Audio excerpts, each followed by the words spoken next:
नमस्कार दोस्तों, वसुधैव कुटुंबकम। आप सभी जानते हैं कि आज का जो हमारा टॉपिक है dream, believe, act and achieve. ये टॉपिक के साथ जुड़कर मैं एक बात ज़रूर बताना चाहूँगा कि जब एक उंगली किसी को उठती है तो वो आदमी थोड़ा सा हम अलग नज़र से उसको देखते हैं। वही अगर बाद में अंगूठा अगर ऐसा करते हैं तो उसकी तारीफ़ होती है, लेकिन वही उंगली और अंगूठा जब साथ में जुड़ जाता है तो लाजवाब होता है। तो ऐसे जीवन है कि इसको लाजवाब करने में बहुत प्रयास करना होता है। आज मैं जिस लाइफ जर्नी की बात कर रहा हूँ उसमें मैं कहूँगा कि जब समुद्र मंथन करने के बाद जिस प्रकार से 14 रत्न बाहर निकले थे, ऐसे एक मेरे दोस्त की कहानी है कि जो मैं आज आप सबके सामने रखना चाहूँगा और उसके जर्नी के साथ आपको भी जोड़ना चाहूँगा। हम सभी अपने अपने कहानी के हीरो है, हीरोइंस है, सबकी अपनी अपनी स्टोरी है। संसार में ऐसा कोई व्यक्ति नहीं होगा जिसकी अपनी स्टोरी ना हो, और वो स्टोरी में हम जब जीते हैं और हम सभी उसके एक्टर्स है, हीरो या हीरोइन है। वैसे ही मेरा दोस्त बचपन में एक मंदिर में गिर जाता है फाउंडेशन में, और उसमें उसके बाद उसका शारीरिक मानसिक बहुत कुछ क्षति पहुंचती है। और उसके बाद ये होता है कि इसके ड्रीम तो बहुत बड़े थे, क्योंकि एक छोटे से गांव से निकलकर एक बड़े गांव में, एक बड़े शहर में कुछ बनना चाहता था, करना चाहता था। वो छोटा गांव ऐसा था कि ना वहाँ पे सुविधा के नाम पर कुछ नहीं था, ना रोड था, ना हॉस्पिटल है, ना कोई सड़क है, बिजली है। और वहाँ से सपना देखना भी मैं समझता हूँ कि मुश्किल की बात होती है। लेकिन जहाँ पर कहते हैं ना कि जब हम एक ब्रह्मांड के साथ जुड़ जाते हैं तो कुछ चीज़ें अपने आप हो जाती है। मुझे यहाँ पर धीरूभाई अंबानी जी का एक कोट याद आ रहा है, जो यहाँ भी मैंने कहीं पढ़ा है। यदि आप अपने सपनों को अगर आप पूरा नहीं कर पाते हो तो कोई आपको हायर करेगा और वह आपके सपने पूरा कर लेगा आपके जरिए। तो ये जो दोस्त है, जब एक मंदिर में गिर जाता है और मंदिर के बाद उसका जो तहस नहस हो जाता है, तो उसके लिए शिक्षा एक फॉर्मेलिटी बन जाती है, क्योंकि वह कर नहीं पाता है। परिस्थिति भी वैसी नहीं होती कि शिक्षा को पूरा करे। और ऐसे समय स्वाभाविक है, परीक्षा के नाम पे खाली स्कूल को देखना, परीक्षा के नाम के लिए खाली कॉलेज को देखना, तब तक एकलव्य के समान अपनी पढ़ाई पूरी करना। पढ़ाई के समय कहा जाता है कि जब कोई इंसान अकेला हो, ना कोई दोस्त हो और ना कोई साथी साथ देने वाला हो, तो निश्चित है बहुत सारे थॉट्स भी आते हैं, ना कोई समझने वाला हो। तो वैसे इसके जीवन में एकलव्य के समान जो परिस्थिति, इसकी जो स्थिति चल रही थी, इसने देखा कि मुझे आगे तो बढ़ना है, मुझे यहाँ रुकना नहीं है। तो कई बार जो परीक्षाएं पास करता था वो परीक्षा में तो अव्वल नंबर होता था, भले वो स्कूल कॉलेज में ना जाए। ऐसे 10वीं की परीक्षा पास होने के बाद अचानक एक उसने इश्तिहार देखा कि एक नेशनल लेवल के पायलट की एग्जामिनेशन है, और इसने भी चाहा कि चलो एक बार ट्राई करके देखते हैं, अगर हो जाता है तो अच्छी बात है, क्योंकि एक देहात का लड़का और ज़्यादा सोच भी क्या सकता है। बड़े मुश्किल से अखबार वहाँ पे एम्प्लॉयमेंट न्यूज़ के नाम से कुछ आता था, तो उसमें कुछ देखा है, फॉर्म भरा, लगभग 5000 छात्रों ने वहाँ पर एग्ज़ाम दी, उसमें एक ये भी था, और देखा गया कि उसमें खाली 25 लोगों का सिलेक्शन हुआ, और 25 में ये भी मेरा दोस्त था। जिंदगी कहते कि हर कोई चीज़ जब आप आगे बढ़ते हो तो कुदरत जो है बहुत बड़ी परीक्षा लेती है, इतने आसानी से वो चीज़ नहीं मिलती है, और उसके लिए कुछ देना भी होता है, चाहे वो किसी के भी रूप में हो, चाहे शरीर के रूप में हो, चाहे फिर संपत्ति के रूप में हो, या फिर आप कहा जाता है कि यदि आप बहुत ज़्यादा क्रोधी हो तो आपको कोई दुश्मन की ज़रूरत नहीं है। आपके पास ज्ञान है तो आपको कोई बाकी संपत्ति की ज़रूरत नहीं है, और आपके पास अगर दया भाव हो तो फिर आपको किसी की सुरक्षा की भी ज़रूरत नहीं है। तो इसके ये जब अपनी जर्नी को आगे बढ़ा रहा था, और जब 25 में सिलेक्शन होकर जब आगे बढ़ता है तो देखा गया वहाँ पर बाकी 24 जो छात्र थे उसका सिलेक्शन तो हो गया, लेकिन ये वहाँ पे फेल हो गया। स्वाभाविक है, इतनी मेहनत करने के बाद 5000 में से 25 में आना और बाद में फेल होना, आंखों से गंगा जमुना बहने लगी। 16 साल की उम्र में नेचुरल है वही होगा। और उसी समय जो इंटरव्यू लेने वाले ऑफिसर है वह कहते पास में आकर कि आपको घबराने की ज़रूरत नहीं है, you can chess your dream. आप कुछ अलग करने के लिए पैदा हुए हो। आपको अभी तो मैं बता नहीं सकता कि आप अलग क्या करने के लिए पैदा हुए, लेकिन आपका कुछ गोल अलग है, आप आगे बढ़ते रहिए। तब उसको एक छोटी सी बात याद आती है कि उठनी अपनी छोटे से बछड़े को एक जगह पे जब बैठते हैं तो देखते हैं कि वो बछड़ा अपनी माँ को पूछता है कि माँ, हमारे शरीर पे जो इतना बड़ा कुबड़ है इसकी वजह क्या है? हमारे आंखों में भी बड़े लंबे लंबे बाल है और पैर के पंजे देखो वो भी बहुत बड़े बड़े हैं। तो माँ आखिर कहती है कि ये तो कुबड़ इसलिए क्योंकि रेगिस्तान में पानी की कमी होती है, ये तो हमें नेचर ने दिया वरदान है। वही आंखें जो लंबे लंबे बाल है क्योंकि वहाँ पे बहुत ज़ोर से हवाएं चलती है, रेत के कण हमारे आंखों में न जाए इसके लिए वह हमें मिले हुए हैं। और पंजे वो रेत में चलना है तो बगैर पंजों के तो चल नहीं पाएंगे। तो आखिर वो नन्हा सा बछड़ा अपनी माँ को कहता है कि माँ, फिर हम इस चिड़ियाघर में क्या कर रहे हैं? तो स्वाभाविक है इसको भी लगा कि आखिर मैं क्या कर रहा हूँ, मेरा तो सपना कुछ और है, मुझे कुछ आगे और बढ़ना है। और वो सारी बातें, सारा गम वहीं पे भूल कर जब वो आगे बढ़ता है तो देखता है कि सारी अपना एजुकेशन डिस्टेंस लर्निंग में पास करता है, ना स्कूल गया ना कॉलेज गया। और सारी पढ़ाई पास करने के बाद एक स्कूल में जॉब मिल जाता है, सब कुछ ठीक ठाक चलता है। और अचानक वहाँ की प्रधानाचार्य महोदया कहती है कि यहाँ जो कुछ हो रहा है मेरे कारण हो रहा है। ऐसा अधिकतर लोगों को लगता है कि हम जो भी कर रहे हैं we are doing because of me, और यहाँ मेरे सिवा कोई कुछ नहीं कर सकता। सारे अध्यापकगण वहाँ बैठे हुए होते हैं, उसमें मेरा दोस्त भी होता है, और कहते हैं कि यदि किसमें करने की ताकत हो तो ये लो चाबियाँ और करके दिखाइए। इसका भी ये पहला जॉब था, लगा कि अच्छा मौका है कुछ कर दिखाने का। वो चाबियाँ उठाई, अपने जेब में डाली और स्टाफ रूम की तरफ आगे बढ़ता चला गया। ये आगे आगे, मैडम की सारी फौज पीछे पीछे। इत्मीनान से जाकर बैठा तो आखिर सब चाबी की डिमांड करने लगे, तो आखिर वो चाबी देनी पड़ी, दे दी। लेकिन वो एक हिम्मत की बात है, एक आत्मविश्वास की बात है, एक उसके बाद वहाँ का रवैया पूरा बदल गया। हम सब जानते हैं कि ये जो हड्डी मांस का पुतला है इसके अंदर एक ईश्वर ने दी हुई बहुत बड़ी शक्ति है जिसको कोई अलग अलग नाम से बोलते हैं। और जब तक इसका उत्थान ना हो तब तक आदमी स्टेबल नहीं हो पाता है, एक लड़ने की ताकत नहीं आ पाती है। हर एक के पास वो चीज़ है, वो क्षमता है, लेकिन उसको आगे बढ़ने के लिए कहीं ना कहीं उसको मेडिटेशन का सहारा, योग का सहारा लेना बहुत ज़रूरी है। तो इसने भी उस प्रकार से योग का सहारा लिया, सहारा नहीं लिया लेकिन बल्कि उसका बहुत अच्छा प्रचार प्रसार किया। हजारों लाखों लोगों को, जो लोग संपर्क में आते थे उन तक ये सारी बातें पहुंचाता रहा। एक जागतिक लेवल के संस्था के साथ जुड़ा और तब पता चला कि मैं कौन हूँ, मैं इस धरती पे किस लिए आया हूँ। खाली ईट ड्रिंक एंड बी ये मेरा कोई सपना नहीं है, और ये मेरा कोई मंजिल भी नहीं हो सकती है। मेरी मंजिल तो कुछ और है, और मुझे सफ़र में आनंद लेना है। मंजिल हमेशा बदलती रहती है, और जो सफ़र में आनंद लेना चाहता है उसके लिए जीवन आनंददायी हो जाता है।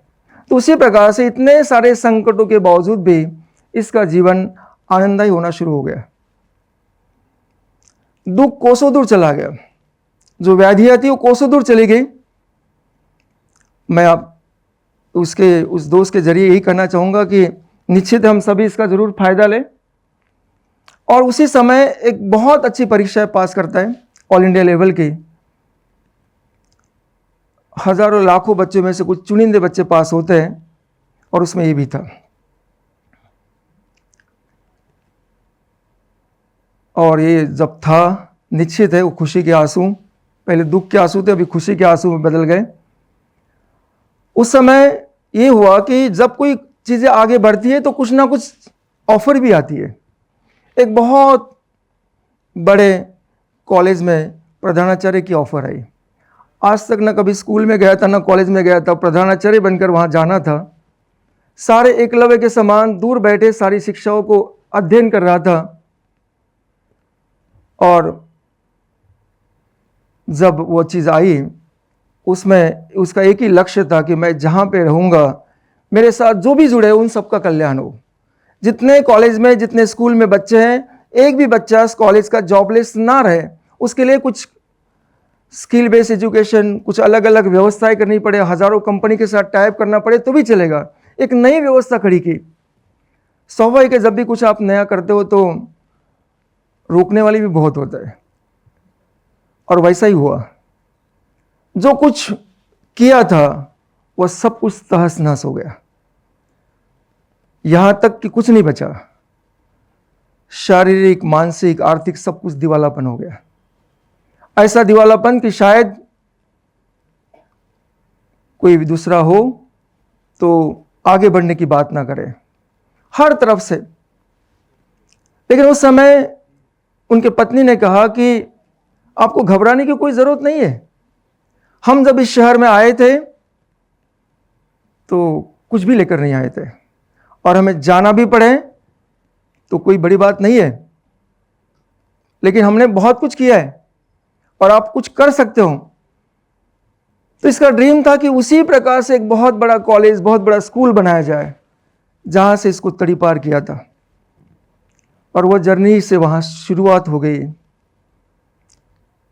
कम से कम 50 से 60 बैंकों का दरवाजा खटखटाया, और वो दरवाजा खटखटाते समय पता चला कि एक भी बैंकर्स साथ में आने के लिए तैयार नहीं है।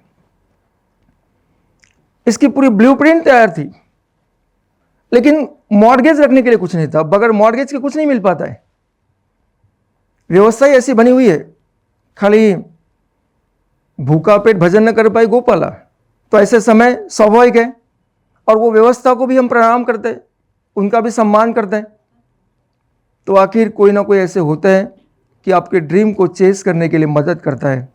तो ऐसे एक बैंकर मिले, और उन्होंने रात को 11 बजे एक 10 घंटे के मैराथन करने के बाद, सारी चीज़ों सब पड़ताल करने के बाद लोन पास किया, और वास्तु का निर्माण शुरू हुआ। लेकिन वास्तु का निर्माण भी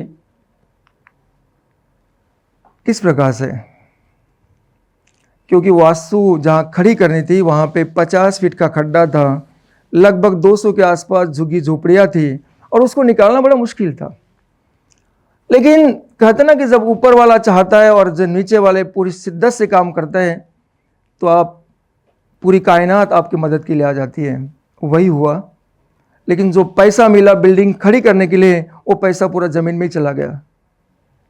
और एक नई समस्या, क्योंकि जब बैंकर्स आए, देखा कि हमने इनको तो करोड़ों रुपया दिया, लेकिन आज एक भी चीज खड़ी नहीं है, खाली पिलर्स खड़े हैं, पैसा गया कहां पर। उनको कन्विंस करना बहुत बड़ा चैलेंज था। तो मैं यही कहूँगा इस प्लेटफॉर्म से कि जब आप कोई ड्रीम के ऊपर बिलीव करते हो और वो एक्ट और अचीवमेंट की बात करते हो, तो नेचुरल है चैलेंजेस तो आने ही है, वो एक स्वभाव है। और जब हमने देखा कि आखिर उनको कन्विंस करना पड़ा कि हाँ 50 फीट का खड्डा, उसको भरते भरते सब कुछ सुहाव हो गया, ज़मीन में सब कुछ पैसा चला गया। और कहते हैं ना कि जब ज़मीन में पैसा आता है तो पैसा कहीं डबल होके वापस आता है, क्योंकि कहते हैं पैसे के लिए कोई झाड़ तो नहीं है, और पैसे कोई ज़मीन पे भी नहीं लगता है, लेकिन जब पैसे खड्डे में जाते हैं तो कई गुना वापस भी आते हैं। तो वही हुआ, यूनिवर्स को कबूल था, और आखिर वो बिल्डिंग तैयार हुई। तैयार होने के साथ साथ जब आगे बढ़ते रहे, देखा कि लॉकडाउन की शुरुआत हो गई और ऐसा लॉकडाउन के शिकार हम सभी बने हुए हैं। तब हजारों बच्चे साथ में हैं, पेरेंट्स साथ में हैं, और जस्ट एक और लोन पास हुआ था ताकि हम उसको 4 मंजिल को 8 मंजिल बना पाए, और पैसे वापस करते तो दोबारा मिलना मुश्किल है। ऐसे समय जब पूरा शहर बंद है, पूरा देश बंद है, पूरा विश्व बंद है, इसके बावजूद भी वो मेरा दोस्त हिम्मत करता है और आगे बढ़ने की कोशिश करता है। कम से कम भरे लॉकडाउन में 100 के ऊपर मजदूर कामगार भाइयों को साथ में लेकर दिन रात मेहनत करके वो वास्तु को खड़ा करता है। कहाँ जाए, अतिशयोक्ति नहीं होगी कि पूरे शहर में 100-200 किलोमीटर तक जब कोई ट्रक वहाँ पे आता था, उसको पूछा जाता था कि आपको कोई मिला, तो बोलते थे कि कोई नहीं मिला, बस मैं अकेला ही रास्ते पे था, दौड़ रहा था। मुझे किसी ने पूछा तो मैंने इतना ही बताया कि स्कूल कॉलेज की बिल्डिंग बनना शुरू है, तो किसी ने रोका नहीं। मतलब जब चाहता है कोई तो वो चीज़ अपने आप फ्रीक्वेंसी के साथ जब मैच हो जाती है तो अपने आप आगे बढ़ जाती है। अभी ये तो यहाँ शहर में बात हो रही थी, लेकिन ये जिस गांव से निकला था, वो सपना देखा था कि जो चीज़ें मुझे मिल नहीं पाई, वो स्कूल, वो सारी सुविधाएं आज के जनरेशन को वहाँ मिले, इसलिए उतनी शिद्दत से वो चीज़ वहाँ भी बनाई, साथ साथ में बनाई, ताकि पैरेलल एक रूरल और जिसको हम कहेंगे कि अर्बन एरिया का थोड़ा सा प्रॉपर साथ साथ में हो जाए। रूरल स्कूल में भी वही उतनी प्रकार से, और ये सारे वेंचर्स इनके डोनेशन फ्री है।